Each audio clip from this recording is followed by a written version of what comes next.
Good morning, student. Today we will discuss about the epithelial tissue. In the last lectures, we were discussed about the nervous tissue and the muscular tissue, and today we will discuss about the epithelial tissue. So basically, epithelial tissue is formed lining of internal organ as well as covering of body parts, packaging tissue भी ये बांध लिया जाता है. Packaging tissue इस तरीके से ये काम में आता है बेटा. ठीक है. अगर हम बात करते हैं इसकी स्ट्रक्चर की, तो सबसे सिंप्लीफाइड एनिमल टिश्यू ये कहलाता है. Simplified animal tissue, simplified animal tissue होता है बेटा ये. इसके पास में प्रोटेक्टिव कवरिंग का काम होता है. कोहेसिव शीट में इसमें की सारी सेल्स होती है ना बेटा, बहुत ही टाइटली पैक्ड होती है. इंट्रासेलुलर स्पेस बहुत ही कम देखने को यहाँ पे पाया जाता है.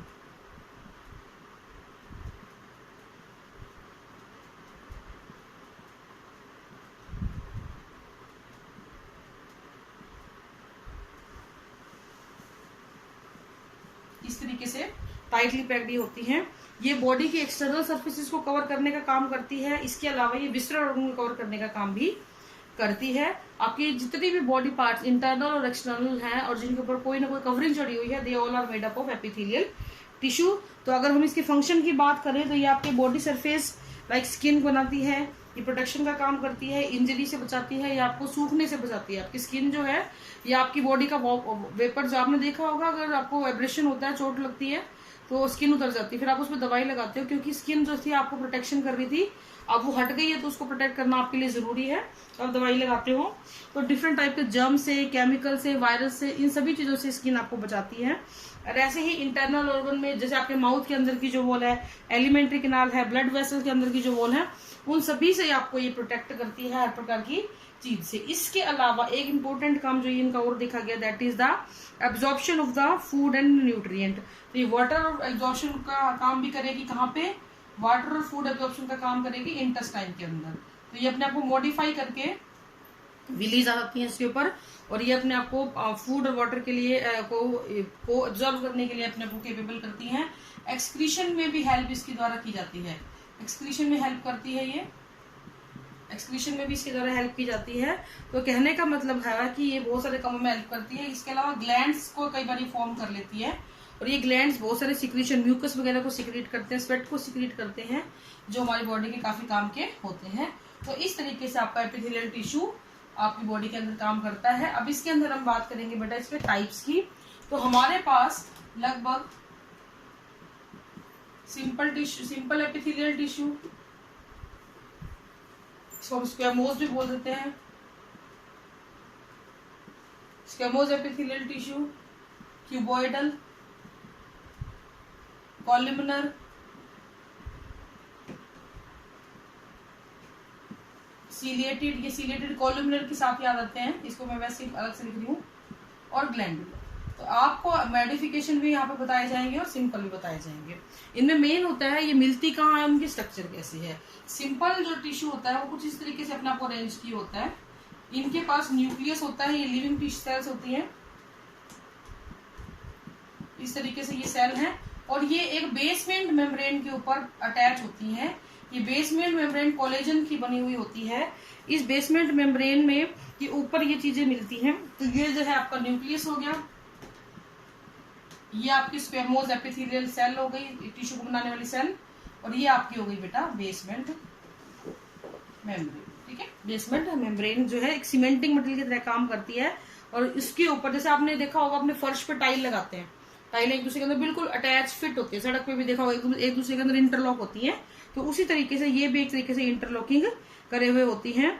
ये आपकी ईसोफेगस की लाइनिंग बनाती है. आपके मुंह के अंदर की जो स्किन है उसको फॉर्म करने का ये काम करती हैं. आपकी जो स्किन होती है, यहाँ पे ये एक चीज इंपॉर्टेंट है, ये मल्टीपल लेयर में मिलती है. स्किन के ऊपर ये काफी ज्यादा लेयर में मिलती है. मैनी लेयर्स होती हैं, एक की बजाय काफी लेयर होती हैं, क्योंकि आपकी स्किन जो होती है वो डायरेक्ट कॉन्टेक्ट में होती है एनवायरमेंट के, तो उसको घर्षण, फ्रिक्शन, नुकसान होने का खतरा बहुत ज्यादा रहता है. इसलिए वो जो है काफी मल्टी लेयर्स में मिलती है. ब्लड वेसल के अंदर ये पाई जाती है. यूरिन, सिलोम, जितनी भी होलो कैविटीज है उन सभी के अंदर इसकी प्रेजेंस देखी गई है. एपिडर्मिस ऑफ स्किन में देखी गई है, फेरिंग्स, इसोफेगस, कोई भी कैनाल है, एनल कैनाल है, वजाइना है, इन सब की जो इंटरनल वॉल होती है, they all are lined up with the squamous epithelial tissue. Function क्या है इसका? प्रोटेक्शन का काम करना, एक्सक्रीशन में हेल्प करना, गैसेस एक्सचेंज में हेल्प करना, ठीक है, ये इसके मेन फंक्शन होते हैं बेटा, मेन होते हैं इसकी स्ट्रक्चर। नेक्स्ट आता है बेटा आपका cuboidal epithelial tissue. Cuboidal epithelial tissue की जो सेल होती है they are cube like,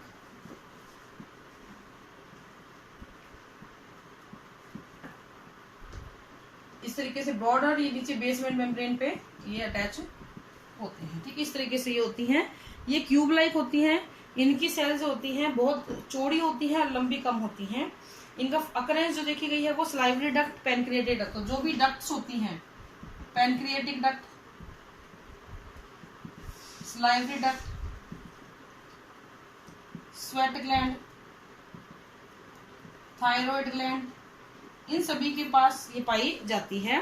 function इसके बातें तो वही है, protection, secretion, absorption, excretion and gamete formation, ठीक है, ये इसके काम होते हैं गैमेटिक सेल के। तो आप पढ़ोगे प्राइमरी स्पर्मेटोगोनिया, सेकेंडरी स्पर्मेटोगोनिया, ये सारे इसके द्वारा बने होते हैं। फिर आता है बेटा आपका कॉलमिनल एपिथेलियम, नाम से समझ में आ रहा होगा आपको, ये कॉलम शेप होती है, लंबी लंबी होती हैं इस तरीके से, काफी लंबी होती है। तो मैं यहीं पे बता दूंगी आपको, इस तरीके से होती है ये, और नीचे इसकी बेसमेंट मेम्ब्रेन, ठीक है। कॉलमिनल एपिथेलियम टॉल जो पिलर लाइक सेल्स होती हैं, लंबी सेल्स होती हैं जो बहुत ही लंबी होती हैं और चौड़ी काफी कम होती हैं। न्यूक्लियस भी इसका थोड़ा सा इलोंगेटेड होता है, लंबा सा होता है, along with the long axis. इसकी जो अकरेंस देखी गई है वो urinary tubule of kidney, sperm duct, nasal passage, oviduct and terminal bronchiole में देखी जाती है। फंक्शन क्या करती है? ये मूवमेंट में हेल्प करती है, क्योंकि इनके ऊपर कई बार आपको सीलियास भी देखने को मिल सकते हैं। जो मैंने सीलिएटेड लिखवाया ना आपको, सीलिएटेड एपिथेलियम, तो ये जब सीलिएटेड होती है तो ये movement of sperm, movement of ovum, इनमें भी हेल्प करती है, ठीक है। तो जिन भी जगहों पे किसी चीज को मूव करना है वहां पे ये हेल्प करेगी। इसके अलावा जो CSF होता है आपका, सेरिब्रोस्पाइनल फ्लूइड, उसके वहां पे भी ये पाई जाती है ताकि मूवमेंट हो सके इजीली। फिर आपका लास्ट आता है बेटा ग्लैंडुलर एपिथेलियम। ये कैसा होता है बेटा? इसमें आपको कॉलमिनल सेलें मिलती है, लेकिन कुछ सेल अपने आप को ग्लैंड्स में कन्वर्ट कर देती हैं, इस तरीके से ग्लैंड बन जाती है और उसमें सिक्रीशन भरा हुआ होता है, तो इसको हम क्या बोल देते हैं बेटा? ग्लैंडुलर। इस तरीके से ये बनी हुई होती हैं ग्लैंडुलर एपिथेलियम। इसके ऊपर बहुत ही छोटे छोटे, देखो पहले वाले में सीलिया थे बड़े बड़े, यहाँ पे छोटे छोटे क्या मिलते हैं आपको? माइक्रोविलीज मिलते हैं। माइक्रोविलीज की प्रेजेंस देखी गई है। माइक्रोविलीज जो होती हैं ये क्या करती हैं? ये आपकी मूवमेंट में ही हेल्प करेंगे। और ये मिलते कहाँ पे है बेटा? ये जितनी भी ग्लैंड्स हैं आपकी बॉडी के अंदर, पैनक्रियाटिक ग्लोब्यूल्स हैं या इंटेस्टाइनल ग्लैंड्स हैं या गैस्ट्रिक ग्लैंड है, उनके अंदर ये पाई जाती है। आपको लोकेशन जरूर ध्यान रखनी है, जैसे कि गैस्ट्रिक जूस हो गया, ऑक्जेंटिक सेल्स हो गई, ये सारे के सारे क्या करती है? कुछ सिक्रीशन का काम करते हैं। ये वो ग्लैंडुलर पार्ट है, देखिए इसको हम क्या बोल देते हैं बेटा? गोबलेट सेल बोलते हैं, गोबलेट सेल। तो ऑल एंड ऑल अगर हम एपिथेलियल टिश्यू के फंक्शंस की बात करते हैं तो ये फंक्शन प्रोटेक्शन का काम करना, एक्सक्रीशन का काम करना, किसी चीज को ट्रांसपोर्ट करना, एब्जॉर्प्शन का काम करना, ठीक है, कोई इस तरीके के काम ही करती है। तो बॉडी के इंटर से फॉर एग्जांपल ये आपकी जो स्किन है, ये वाली जो स्किन है, या अपने माउथ के अंदर फील करो स्किन है, तो ये सारे के सारे जहां पे भी आप ये मानते हो ना कोई कवरिंग चढ़ी हुई है, इंटरनल ऑर्गन पे भी कोई ना कोई कवरिंग चढ़ी हुई है, ताकि सभी ऑर्गन एक दूसरे से अलग भी रह सके और अपना अपना काम भी इजीली कर सके। तो ये जो है एपिथेलियल टिश्यू से कवर्ड होते हैं, ऑपरेशन से बचाते हैं, इन्फेक्शन से बचाते हैं और आपकी स्किन को हेल्दी रखते हैं, ठीक है। तो ये आपका एपिथेलियल टिश्यू कंप्लीट बेटा। Next we will discuss about the connective tissue. Thank you and have a nice day.